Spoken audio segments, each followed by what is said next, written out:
আমার প্রথম প্রশ্ন হলো মানব বিবর্তন নিয়ে। মানব বিবর্তন নিয়ে কোরআন কি বলছে? কারণ একজন মানুষ, স্বাভাবিকভাবে চিন্তা করুন, আদম এবং ইভ প্রথম মানুষ, মানে মানব বিবর্তনের কারণ। যদি সেই দিক থেকে ভাবেন, এখন আদম আর ইভ তিনি আমাদের আদি আদি আদি আদি পিতা, আর বলতে পারি আমরা পুত্র আর কন্যার ন্যায় তাদের। তাহলে কিভাবে আমরা নিজেরা আপন ভাই বোনদেরকে বিয়ে করছি? ভাই প্রশ্ন করলেন যে বিবর্তন সম্পর্কে কোরআন কি বলছে। আমরা এসেছি একটি কমন উৎস, আদি আদি আদি পিতামাতা আদম ইব থেকে। তিনি বিবর্তনবাদ সম্পর্কে বলছেন না, এটা সৃষ্টি সম্পর্কে।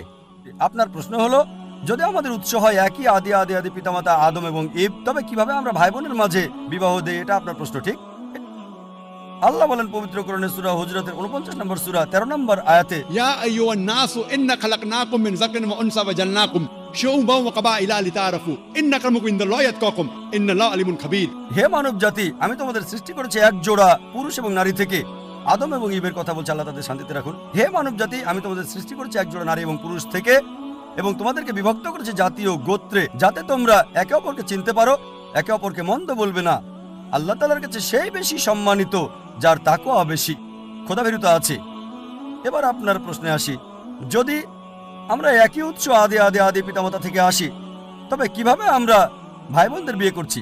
এখন বিজ্ঞান আমাদের বলে, যদি আপনি আপনজন ভাই বোন বিয়ে করেন, তবে জেনেটিক সমস্যাটা খুব বেশি দেখা দিতে। এ কারণে ইসলাম সহ অন্যান্য প্রধান ধর্মগুলোতেও আপনজন ভাই বোনের মধ্যে বিয়ে করাটা একেবারে নিষিদ্ধ। আপনজনকে বিয়ে করা এটা নিষিদ্ধ।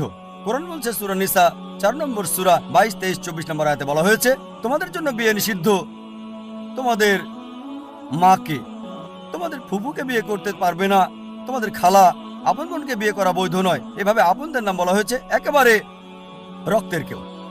এটা কোরআন নিষিদ্ধ করেছে, অনেক ধর্মই নিষিদ্ধ করেছে। বর্তমান সময়ে বিজ্ঞান আমাদের বলে যে যদি আপনজনদের মধ্যে বিয়ে হয়, তাহলে ভাই বোন, ফুফু, খালা, জেনেটিক সমস্যার সম্ভাবনা অনেক বেশি থাকবে। আর যদি এমন হয় যে চাচাতো ভাই বোনের মধ্যে, তখন সম্ভাবনাটা কম থাকে, তবে আছে। তৃতীয়, চতুর্থ আর পঞ্চম স্তরে কোনো সমস্যা নেই। যদি আপনি অপরিচিত কাউকে বিয়ে করেন, সম্পর্কের বাইরের কাউকে, অপরিচিতদের মধ্যে, তারপরও জেনেটিক সমস্যা হতে পারে, এটা অন্য বিষয়, কিন্তু হতে পারে। সুতরাং কোরআনের এই আয়াত যেটা বলছে আদম এবং ইভ আমাদের সবার আদি আদি উৎস, এর জন্য আমরা সবাই মানবজাতি, ভাই ভাই। ইয়া আইয়ুহান নাস, আমরা সবাই মানুষেরা ভাই ভাই। এই মানবতার ভাই ভাই হিসেবে যদি নিয়ম মেনে বিয়ে করা হয়, তাহলে কোনো সমস্যা নাই। আমি আপনার সাথে একমত, যদিও সব মানুষই আপনার ভাই বোন হতে পারে, তৃতীয়, চতুর্থ, পঞ্চম, দশম, শত শত, হাজার হাজার, লক্ষ লক্ষ, যাই হোক, আমরা হচ্ছে একটা বড় পরিবার, কিন্তু তাদেরকে বিয়ে করতে কোনো নিষেধ নাই। এমনকি বৈজ্ঞানিকভাবেও কোনো সমস্যা নাই।